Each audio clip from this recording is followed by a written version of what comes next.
Good afternoon, and welcome to Volvo North America's powertrain operation in Hagerstown. My name is Sam Leedy, and I'm a material handler at Hagerstown, but I've previously worked in several roles inside the plant, including assembly and engine test.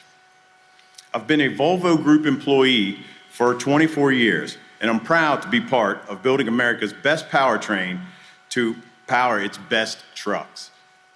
I'm so grateful to be here with all of you today, especially during National Manufacturing Day, because it recognizes the hard work we do here every day at this site. I've been married for 29 years to my beautiful wife, Angie, and I have 3 great children, 2 of whom which work here. I love seeing Volvos and Macs when I go down the highway. I know its powertrain is built in this factory in Hagerstown, and I know it's supporting the local community. It makes a world of difference when we have a pro-union, pro-worker president in the White House who cares about making our supply chains more resilient, strengthening our domestic vehicle manufacturing, and fighting for good union jobs. I'd like to personally thank you, Mr. President, for visiting Hagerstown today, where our UAW members proudly build heavy-duty diesel engines, transmissions, electromobility power boxes, and axles for Mack and Volvo Mack trucks, Prevost coaches, and Volvo buses.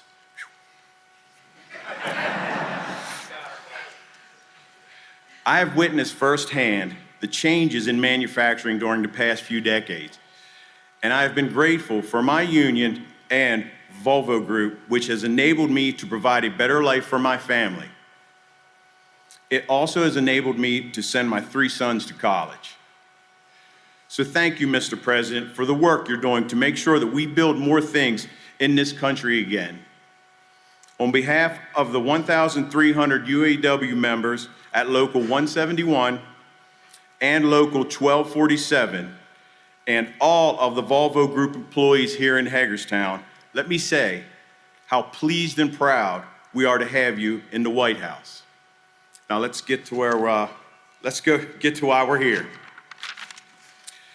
It's my honor to introduce to you President Joe Biden.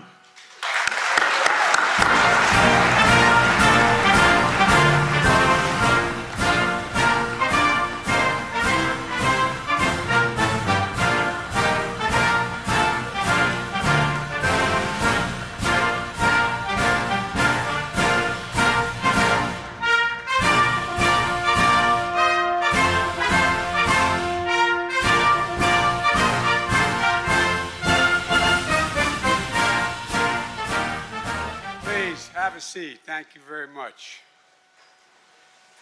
Let me start off with 2 words. Made in America. Made in America. And that's not hyperbole. I'm not joking about that, as you know. And I want to say up front, and the management here understands, and I'm proud of them, I'm a union guy. And I tell you what, I made it real clear to everybody, whether speaking to the National Chamber of Commerce or the Business Roundtable, the reason I'm the most pro-union president in American history is because you're the single best workers in the world. Not a joke. You know, a lot of people think that you just show up and you got a job. How about those 3, 4, 5 years sometimes of apprentice work that you're in fact getting full pay? It's like going back to school.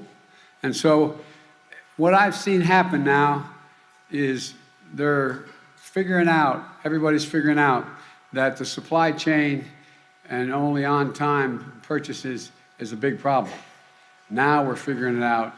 If it's made in America, we're going to invent it in America, it's made in America. And so look, I want to thank you, Sam, for that introduction. Thank you, Mayor Keller, for welcoming us to your city and for getting your 2 kids, you got to get dressed on a Friday to come and see me. I hope they'll forgive me for that.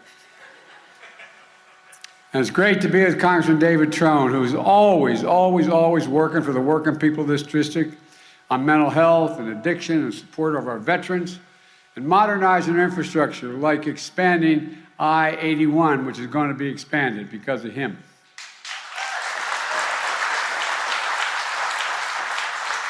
I want to commend the terrific leaders who couldn't be here today. Steny Hoyer, who leads the Democrats in the House, and Senators Cardin and Van Hollen, who are close and dear friends.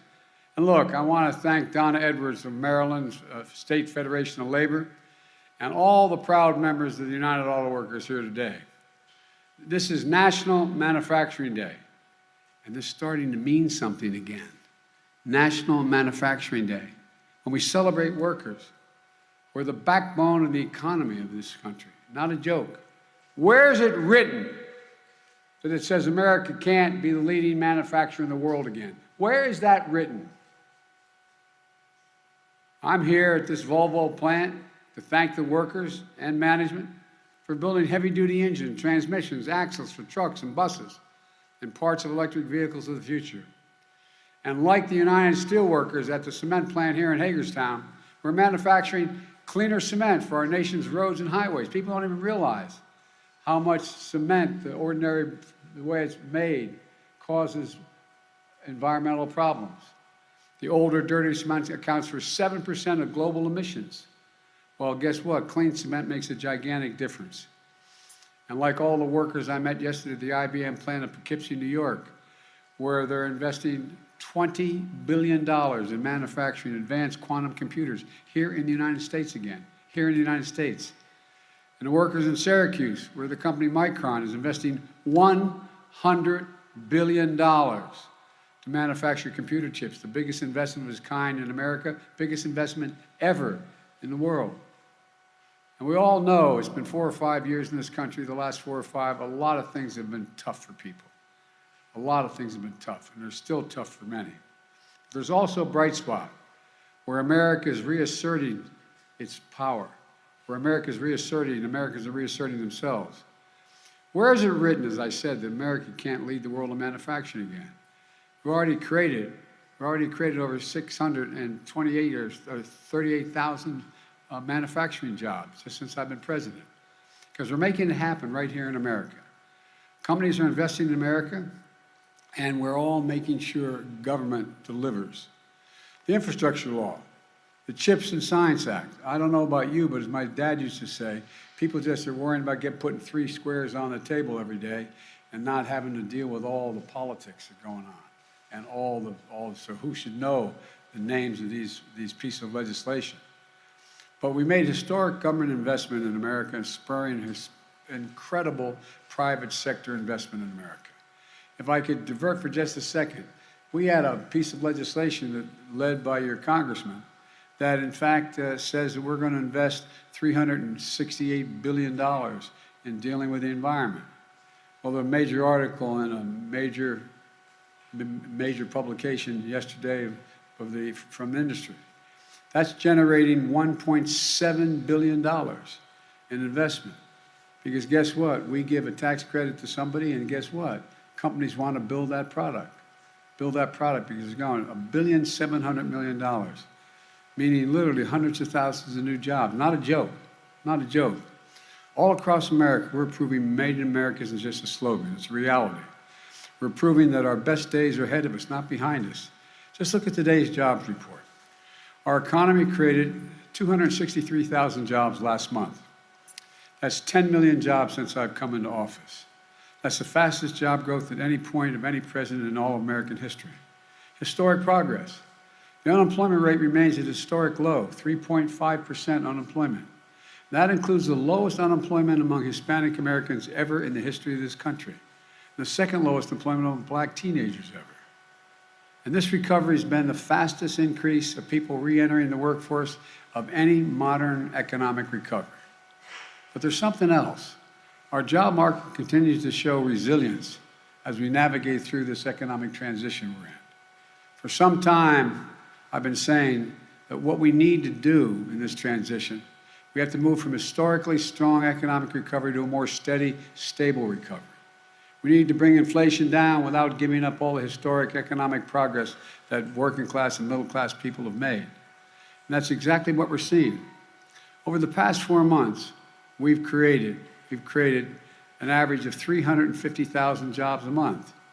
That's down from the 450,000 jobs a month the prior 4 months, and down from the 600,000 jobs a month to the 4 months before that. The pace of job growth is cooling while still powering our recovery forward. Wage growth for workers remains solid, down from the historic high pace months ago, but still growing for workers who deserve a raise. And this is the progress we need to see. In the short term, a transition to a more stable growth that continues to deliver for workers and families while bringing inflation down. In the long term, the economy built on a firmer foundation. We still have a lot of work to do, but we're building a different economy than before. A better one, a stronger one. Not trickle-down economy. That never helped my family very much in Claymont, trickle down. This is an economy built on building from the middle out and the bottom up, not from the top down. And when that happens, everyone does well. The poor have a ladder up, the middle class do well, and the wealthy do very well. They're not hurt at all. That's an economic vision I offered to America when I ran, and I'm pushing on. And that's what I want to talk about today, and how our Republican colleagues have a very different view. And I know many of you are probably Republicans, but many of my Republican friends are basically arguing that good news for the economy is bad news for America. As if they're rooting for fewer jobs and lower wages. It's all part of this trickle-down mentality that says it doesn't matter what's happening on Main Street. What really matters is what's happening on Wall Street. If Wall Street's doing well, everybody's doing well. Well, I noticed that the previous 4 years, we weren't doing that well when Wall Street was doing well, and then that took a tumble. That's not my plan. We can continue to grow our economy in a stable and sustainable way. We can build on an economy that works for everyone. Today, we're going to do something that our Republican colleagues in the Congress don't want us to do. They love to attack the Democrats. They say for what we've done. But they really don't want to see what their plan is. I doubt any of you can tell me what the Republican reelection plan is this time out. What's their platform if they take control of Congress? Let's start with inflation. Let me tell you how I think about it. I think about it the way my dad used to talk about it. My dad was a well-read guy. His greatest regret, he never went to college. Had to leave Scranton because when coal died, everything died with it, and we moved down to Claymont, Delaware, a little steel town at the time. But it's the way most people at home deal with these things. You talk about it around the kitchen table. Do we have enough money to cover all the bills for the month and all the necessities that aren't regular bills? And if we do that, do we have a little bit of breathing room, my dad used to say. Just a little bit of breathing room after that's done. We don't have to worry. Well, that's what we're trying to do. Give families a little bit of breathing room. And that's what we've done. We passed the Inflation Reduction Act, which the name doesn't matter a lot to people, but it's going to give Medicare, which a lot of us have been fighting for, the power to negotiate lower prescription drug prices. We pay the highest drug prices of any developed nation in the world. It's going to limit out-of-pocket costs for people on Medicare. No matter what their drug, as you know, some who have cancer, their drug costs are $14,000, $15,000 a year, literally, for the drugs they need. Well, prescription drugs for seniors cannot exceed $2,000 a year, even if it's $10,000, $20,000, $30,000 that they owe. It can't exceed $2,000 a year. It's going to cap the cost of insulin for seniors on Medicare to $35 a month instead of 30 times that. How many of you know somebody who has type 2 diabetes and needs that insulin? Well, guess what? It costs a whole hell of a lot of money. It costs a lot of money for children. I was in Virginia not long ago, and a woman stood up and said, I have 2 kids with type 2 diabetes, and we have to we have to break up what we have. We don't have enough money because they didn't have the insurance, they weren't covered. And guess what? Well, how do you look at your child knowing that they have type 2 diabetes and there's nothing you can do about it? Not a joke. This is the United States of America, for God's sake. Well, the bill I introduced, said we're going to reduce the cost of insulin. And by the way, to make that insulin, it costs $10 to make it and to package it. 10.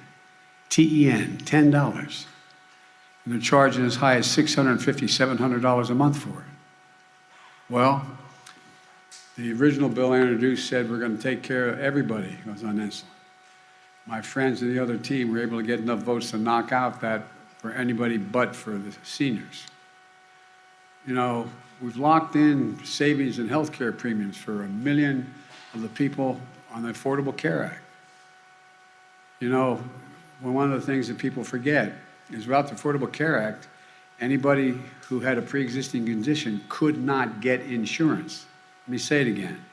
You could not get insurance if you didn't have a whole hell of a lot of money to buy a private policy. Well, it guarantees that people with pre-existing conditions can have insurance. We're making it possible for families to save thousands of dollars in energy savings in the legislation we have. Which, as I said, is going to bring $1.7 trillion off the market and investing in other jobs. And folks, for the first time in a long time, we're going to make sure the biggest corporations begin to pay their fair share of federal taxes with a minimum tax rate of 15%. In 2020, of the Fortune 500 companies, 52 made $40 billion and didn't pay a single penny in taxes. I come from the corporate state of the world across the border in Delaware. I know corporations. I got elected 6 times there. But everybody should be paying something. Everybody should be paying something. And we're doing all this while reducing the deficit.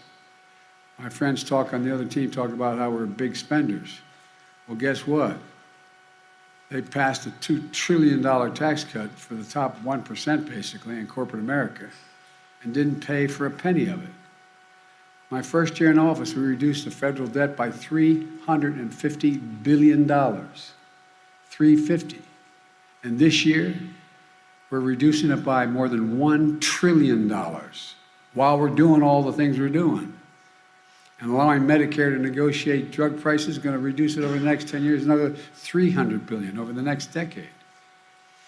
Every single Democrat voted for the Inflation Reduction Act, and every single Republican voted against it. Not only that, they're telling us that the #1 priority is to repeal, if they win, they're saying they're going to repeal the Inflation Reduction Act if they gain control of the Congress. Let's be crystal clear what that means. Republicans take control of the Congress means the power we just gave Medicare to negotiate drug prices goes away, gone. Prices go back up.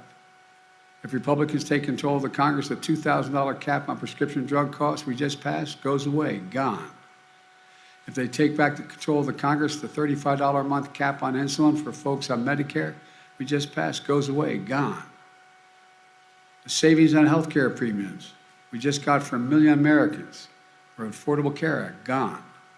And of course, it's not just the Inflation Reduction Act they want to get rid of, they still want to get rid of the Affordable Care Act. That means an end to protection for millions of people with pre-existing conditions who rely on the Affordable Care Act. Gone. Now, when it comes to taxes, if Republicans get their way, they're going to get rid of the corporate minimum tax. I'm not talking about getting rid of your taxes, but the corporate minimum tax. The biggest corporations can go back to paying 0 in federal income tax. These are facts. Check them out. And folks, it's not just the Inflation Reduction Act. They're coming after your Social Security and Medicare as well. I know that sounds bizarre, but look it up.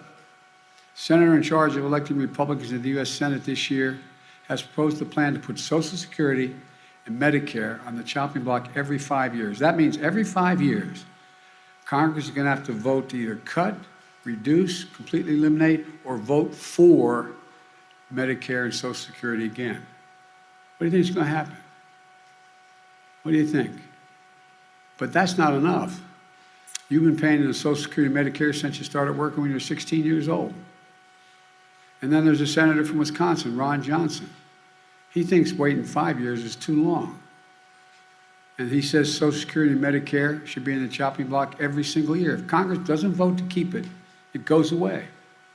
Affirmative vote to keep it. You know the games that can be played in Congress, from everything from the dealing with needing 60 votes in the Senate and so on. And it's not just Social Security and Medicare. He wants to put everything on the federal budget. Veterans benefits would have to come up every single year. It's not just this morning. I saw there's a report. You guys can, as they say, as my grandkids say, Google it. But a report that came out, CNN, it says, Republicans call Biden infrastructure program socialism. And then they ask for the money. And it goes through all of Republicans, the most conservative Republicans who call it socialism, and how they're asking for it. A guy named Paul Gosar, he's written 3 separate letters to the administration asking for projects in his district. He says they'd enhance the quality of life, they'd ease congestion, boost the economy. Voted against it, says it's all socialism. Go down the list. Kentucky Representative Andy Barr, the biggest socialist agenda. 3 different projects he wants, citing the importance of the safety and growth of his district. Rand Paul, I can go down the list, look it up. Socialism. I didn't know there were that many socialist Republicans. Think about it. I'm serious. Let's get serious about taking care of ordinary people, regular people like I grew up. Folks, look, you can't make this stuff up. You got to say, and I got to say, I was surprised to see so many socialists in the Republican caucus. And folks, here's the bottom line. If Republicans take control of the Congress, these historic victories we just won for the American people are going to be taken away. Every kitchen table cost is going to go up, not down. And I realize costs are going up on food, and I was able to bring gasoline down well over $1.60, but it's inching up because of what the Russians and the Saudis just did. I'm not finished with that yet. The cost of your prescription drugs and health care, energy, they'll all go up. Your protection of pre-existing conditions are taken away. Your Social Security and Medicare are going to be in a chopping block. But they don't want you to know that. They're not campaigning on it, but that's what they are saying. That's the documents they're sending out. Folks, when it comes to the next Congress, this isn't a referendum. It's a choice. It's a choice between 2 very different ways of looking at the economy. You got over 200 and some people in the Congress who still think the last election wasn't fair, that it was stolen. I stole the election. Even though every major Republican judge in the Supreme Court said, no, there's no evidence of any of that. None. But I stole the election. Folks, we talk about democracy, whether it's at risk. Well, democracy is at risk in most places when the only definition of whether you win, you either have to win the election or it's been stolen. When in fact you have, you're in a situation where, a group of people attack the Capitol like we've never seen, smash down the doors, go after people, 3 cops end up dying, so on and so forth. And they're referred to as patriots? Patriots? That's democracy? Well, look, there's different ways of looking at our country. One is to view it from Park Avenue, which says helps the very wealthy and maybe it'll trickle down to everyone else. If Park Avenue is doing well, we're all doing well. The other view is from Scranton, Pennsylvania, where I grew up, or view it here in Hagerstown. The belief that the backbone of America, the people who get up every single morning and go to work and break their necks and making a living, the working class and the middle class, that's who built this country. And by the way, the middle class built America, and unions built the middle class. For real.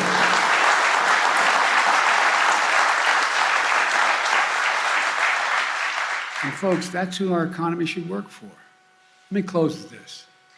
The last few years, we've faced some of the most difficult challenges in our history. We're making real progress. Helping folks just a little bit more and giving them a little bit more breathing room. We just have to keep going. And I know we can.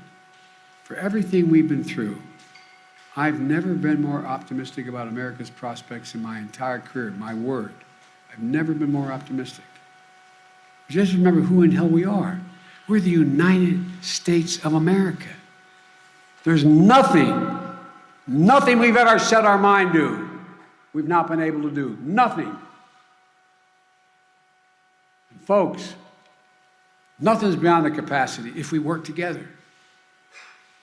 And so that's my hope, that after this election, there'll be a little return to sanity. We'll stop this bitterness that exists between the parties and have people working together. Because I tell you what, we can own the 21st century. Not a joke. We can own. There's not a single other nation in the world, not a single other nation in the world is well positioned as the United States of America is. It's because of you all. Thank you very much. May God bless you all. May God protect our troops. Thank you, thank you, thank you. Thanks.